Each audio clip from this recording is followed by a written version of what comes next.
So recently I've had a lot of comments on how to build a deck or to help them with building a deck in Pokemon TCG Live. And so I thought, why not just show you how I go about it, and hopefully that can help. So this video is going to show you how I go about building a deck in Pokemon TCG Live. I'm assuming because this is a tutorial, there's going to be a lot of new people here. So I'm going to show every card on screen that is being mentioned in one way or another. So feel free to pause it if you do want to and have a read. That's perfectly fine, of course. We'll be back to the normal videos tomorrow, but for now, just enjoy this little tutorial. I'm having a brain block on making a Pokemon deck. Can you help me, please? And thanks. All right, let's build a deck, right? Just for an example here, okay? Okay, let's do just for the sake of showing, I'll put a Glimmora deck together, right? I want to play Glimmora EX. I'm like, okay, I like Glimmora EX. I want to play this card, okay? I want to play this card. I want to get the most out of it. Okay, so first off, it evolves from Glimmet. So I naturally, when building EX decks, I go for 3 copies of 3 EXs, usually, because you're okay to find. If you play a Rod in your deck, you can recover. You can do a 4/4 line. I personally like doing 4/3.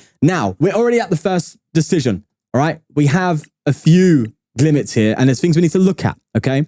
So we need to look at attack costs, retreat cost, attack effect, and also HP. Build thoughts. If you look at the format, there are cards like Dragapult. There are cards like Regidrago. And they have an attack that puts 60 damage to the bench. So you're not really going to want to put 60 HP Pokemon into play, right? So you want to lean more into something with 70 HP. So then you have, okay, this one with Rock Throw.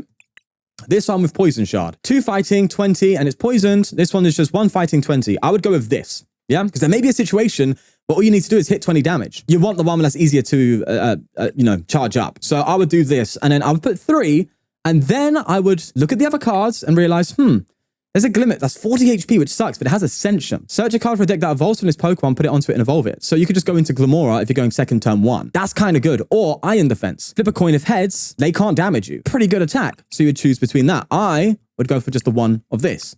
Going second, starting this, boom, off your pop. Cool. So we have our line. Now we need support. So what does Glimmora do? First off, it blocks your opponent's bench down to 3, okay? That's we're gonna touch on in a bit. But it also has the Poisonous Gem, 140, and it's poison. So now there's poison effect in here. So we need to think about poison stuff. So I tap the word poison. Because we're looking at Pokemon that really wants to be on the bench, primarily, I go for ability. And I think, okay, what abilities can I use here that would help? Sneasel, boom, right? It increases poison by 2 more damage counters. So it goes from 150 to 170, which is 2-hit KOing Pokemon. So that's a support Pokemon, for example. What else could there be in here? Big things do come in small no, you can't do Petrump. See, you can't do Petrump because it only switches dark Pokemon and poisons them. So that's pointless. You could, here we go. Forgot about this. We play 3 Glimmora EX. There's no harm in playing one of these. Or, I forgot to go look at the other Glimmoras. There's this one. If your opponent's active Pokemon is poisoned, it does 100 more damage. That's nice. 130 with additional poison for a single price, 1 energy attack cost. That's pretty good. Except, we're not poisoning them very well in this deck. The only time our opponent's poisoned is through Glimmora EX's attack. So we're not having Bonnet in the deck to initiate a poison or create poison on our opponent's side of the field, meaning this is going to be inconsistent because our opponent needs to be poisoned. So there are a lot of times where they're going to switch out of it and stuff like that. So we need to not rely on that. So instead, I'm going to go for this one where it does poison them, put 6 damage counters. Sneasel brings it to 8 and there's other poison help. Boom, good to go. Now Morpeko, we don't really need Morpeko. We wouldn't need Morpeko, right? Because, yeah, it's a free retreater. I'm assuming you're talking about this one. But we're not playing Petrump Morpeko. We're not doing that engine. We're not going down that line, things right? Do come in small packages. Because that's too complicated. It's too much Pokemon. Your bench is going to be clogged up with random Pokemon that you're not going to use. And they're only there for certain use case scenarios. We want to streamline our strategy, okay? So now let's just have a look. Okay, so we have our attacker. We have a little bit of support. We have a backup attacker. That's kind of nice. One thing we don't have is draw support. Now, the go-to, the one that everyone does, is Bibarel. Because it makes sense. Draw until you have 5. It's super, super straightforward. And it even makes more sense in a second, all right, with what I'm going to say. Obviously, you need to evolve. And again, we apply the same thing we thought of before. What basics do we want depending on the meta? I usually go for 170 HP to make sure we can help with Dragapult a bit. And I do like Carefree Bidoof as well, because Greninja, EX, the Radiant Greninja, any bench sniping Pokemon that isn't an effect of an attack, by the way. Sorry, not an effect. That isn't damage counters. As long as this Pokemon's on the bench, prevent all damage done to this Pokemon by attacks, right? That is not damage counters. So Dragapult can hit this, okay? It can hit this. But Greninja, which does Moonlight Shuriken, right? 90 to anywhere on the board, it protects itself from that. So if you're playing against Chien-Pao, you want this Bidoof benched early on. So they can't just Greninja KO that with a Glimmet or something and just ruin your board. So I like having that. There are other options you have in here as well. Just looking at this already. You could go for Squivit. Squivit's fantastic with Bibarel because Bibarel often in the barrel decks, you can often find yourself in situations where your hand is 5 or more anyway and just clogged up. So you'd like a little refresh. So Squivet shuffles all the hands to the bottom of the deck and draws 1, allowing you to draw with the barrel. However, Squivet is 60 HP. The best deck in format, the one that's everywhere right now, is Regidrago. It's going to body Squivet. So I would choose to not put it in the deck, even though it's good, right? Because you play against Regidrago, it's GG. Now, you could also just put 1 in and go, I'm not going to bench it against Reggie. Could do that. In fact, maybe I will. Another thing to consider. There's a lot of Pokemon that are low HP and weak 2. One of the best cards of all time, in my opinion. This bad boy, which we've already brought up before. So we have no choice but to put a Manaphy in. Now you might be wondering, hey Sean, why not Rabsca? Rabsca, prevent all damage from and effects of attacks to your opponent's Pokemon done to your benched Pokemon. So that prevents Dragapult and Greninja. Why not that? Because it evolves. The moment your opponent sees yourself put a Relor down, they're bossing it. They're like, no, I know what you're trying to do. See you later. Bye-bye. Decks are so consistent that they can do that. So it's not worth playing it. Just accept that Dragapult, you're going to have problems here from time to time. Regidrago, you're going to have problems. This is an example of not over-teching. Over-teching would be putting in that Relor. You're overdoing it. It's just not worth it. Go for Manaphy. Also, I see this all the time. Jirachi doesn't block Dragapult because Jirachi is only basic Pokemon. Okay, so it doesn't block things like Dragapult. So that's kind of like a standard board, a standard deck. You could do Blood Moon, yeah. Blood Moon is a card that can fit in like loads of decks, right? Because it has Seasoned Skill where it costs 1 colorless less for each prize your opponent's taken. So it's a good late game attacker. We'll leave it out for now, but you can put it in. Yeah, that's something you can easily put in. Right, so that's just a bog standards. Okay, we have an idea there, right? We've got some Pokemon that's doing some damage. We've got some poison amplification, all that kind of stuff. So first thing I would do is go, oh, trainer cards. Let's type poison and see what we have. This is the only one I'm thinking of, Perilous Jungle, right? Someone brought it up in chat earlier. Amplifies poison on non-dark Pokemon, so it won't work against the likes of Moon or whatever, by 2 more. So you can go from 170 to 190. Now that's relevant-ish, right? Again, when building a deck, you want to think about the meta. What are you coming up against on a regular basis? And where does this help in that? The only way I can really see this helping is if it's like a Gust KO situation on a Rotom or any Pokemon that's 190 HP. Because what's the difference between 170 and 190? There's not many cards where that's a difference that's being played, because 170, you're already KOing Lumineon, right? This is a Sneasler, boom. And 190, you kill Rotom, right? Those are the ones you're really targeting when it comes to the jungle play. However, you might not have Sneasler down. So going for a couple jungle doesn't help, but you don't need to get 4 in there because it's not so important. It's just, oh, it's available. We can have access to that. So we type poison again and we need to look at the poison cards. Janine's Secret Art doesn't apply because it accelerates only dark Pokemon. So poison is dark. It's a useless card. Bocce. You need to be poisoned for the damage amplification. Kind of pointless. You can't use Mochi. Atticus, do not be fooled by this card. Okay? This is a good trap. I've really picked a good deck to make an example. It's a good trap card when building, okay? Yes, it shuffles and draws 7 if your opponent's active Pokemon is poisoned. Oh, you think, great, this poisons. No.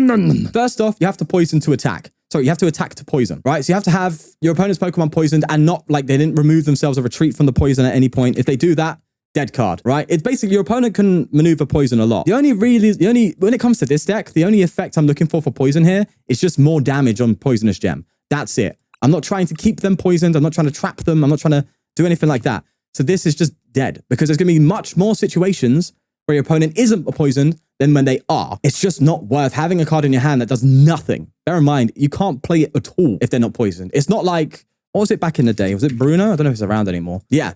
It's not like Bruno, where it was like shuffle, draw 4. If you had a Pokemon knocked out, shuffle, draw 7. Atticus does literally nothing or draw 7 if poisoned. It's a trap. Do not play that. So we want to go for more standard supporters. Okay, so we're playing Big Barrel, right?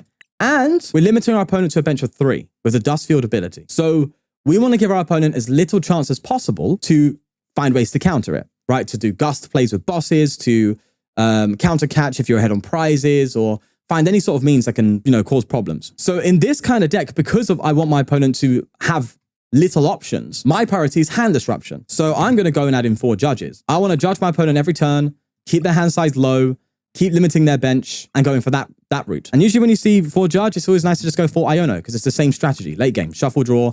Late game, again, disrupts, causes problems. That's another example. So I would go for like 4 judge, 4 Iono. You could do 4 judge, 2 Iono, add a couple Arven in there. Arven's a really good, just basic supporter to add because it just finds items and tools are very strong right now. But we'll just do this for now. Wow, so I've figured out roughly my supporter line that I've got here. So 4 judge, 4 Iono. We also need Gust. Gust is super important. Never forget Gust. And we're 2-hit KOing. We need more gust than we think, right? Because our opponent's going to be retreating a lot, trying to get out of KOs where you're taking them, because you're not one at KOing anything. So I would do like 3 bosses orders and a counter catcher maybe to accommodate for the fact that my opponent's going to be retreating a lot, trying to. Hammer's an example. We can see Hammer's an example of a card, by the way, when building my decks, right? Where I'm not going to add that early. I'm going to get the core of the deck done first. I'm going to get the foundation, right? The consistency. What cards must I have? And then when I have room, I'll look at the extras like Hammer. You could say the same with Perilous Jungle, actually. That's an example of a card you might want to leave until later on. But either way, so we have Draw, we have Gust. We need Search, Pokemon Search. Poffin, easy as day, right? Every Pokemon in this deck, literally apart from Sneasler, is found with Poffin. Now, because we have Sneasler, we might want to be able to find it a bit easier. We add 1 Nest Ball. Ultra Ball. Now, here is where I would think, what A-Spec do I want? Just looking at this deck. I've got some Search and all that kind of stuff. I've got my Draw. I've got some Gust. Let me just take a quick look at the A-Spec. Now, you could do Dangerous Laser, Burn Confused, additional damage, but it's a one-time use, kind of mid. We have better ones. You could do Hero's Cape. Now, Hero's Cape is tempting.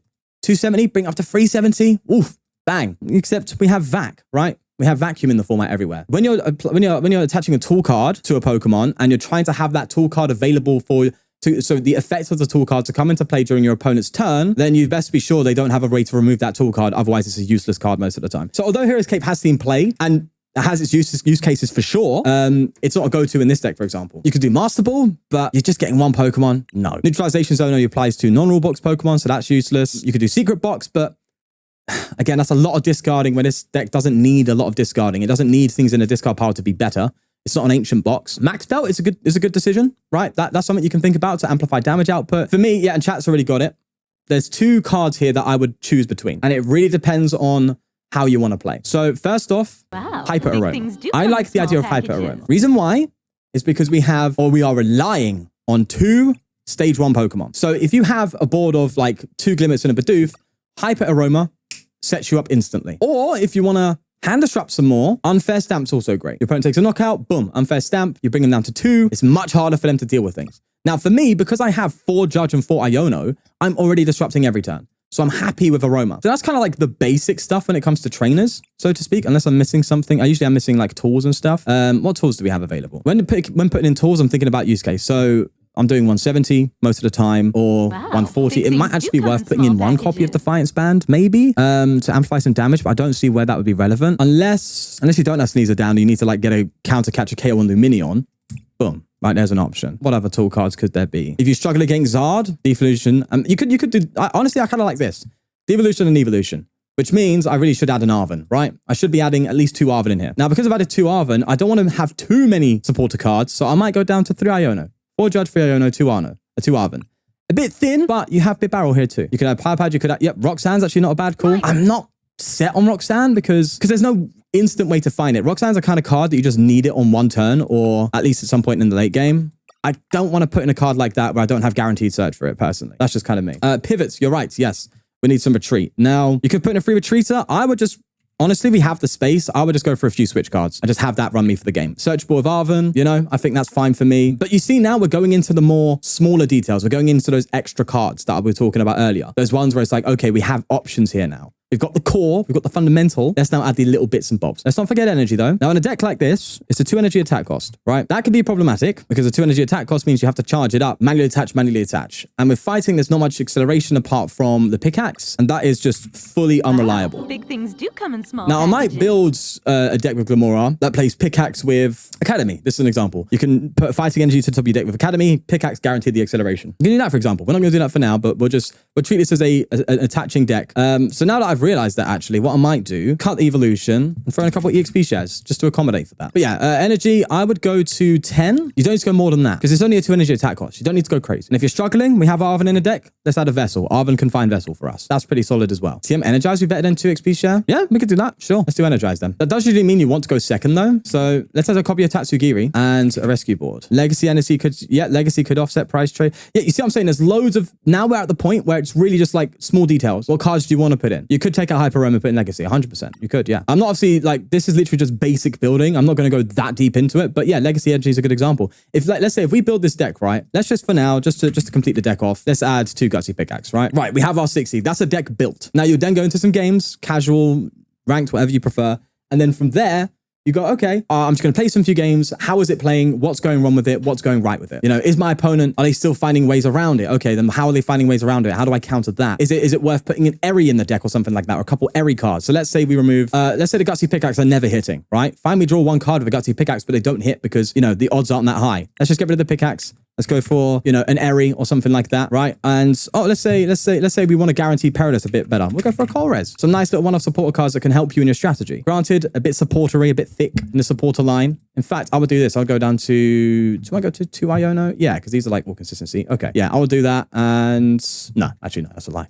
Yeah, we'll go thick on the supporter line. Screw it. Those are examples when you can add stuff. I wouldn't do Brace. See, Survival Brace is again, kind of a trap, in my opinion, because although it's like, oh, it basically gives your opponent, your own Pokemon, infinite HP, right? Because if they knock it out, it goes to 10, and then it discards itself. But it's 10 HP, first off, meaning your opponent could just come up with any Pokemon that hits 10 damage and KO it the next turn. So that's a problem. You give them the option to offset a prize trade. That's not good. And also, it can just be vacuumed. It can be vacuumed away. Oh, that's another card you can play in this. You can play Vacuum. Vacuum's quite useful, just in general. You can even be cheeky and like try and go down to 2 Ultra Ball and rely on the Hyper Aroma just for this build. And then maybe add a copy of Vacuum. Look, that's getting a bit cheeky, getting a bit experimental and all that, but it's an option. I might dare go down to 2 Switch. Maybe add a copy of Vessel to increase my energy search. You know, that's what you're doing. You're tweaking now to kind of find out what works. So, because I've had a lot of questions about, oh, recovery, of course. Duh. Yes, thank you.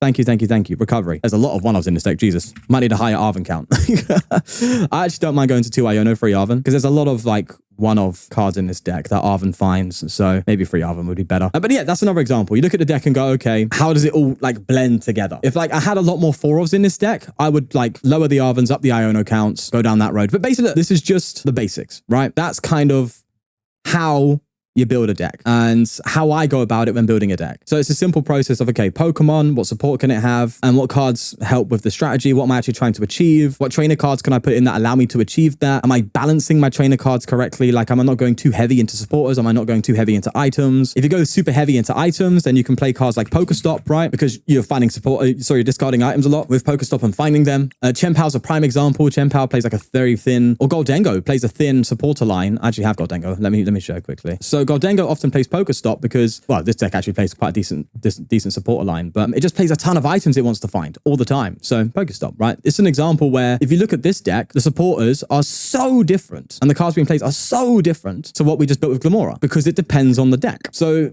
yeah, when it comes to building a deck, that's kind of how.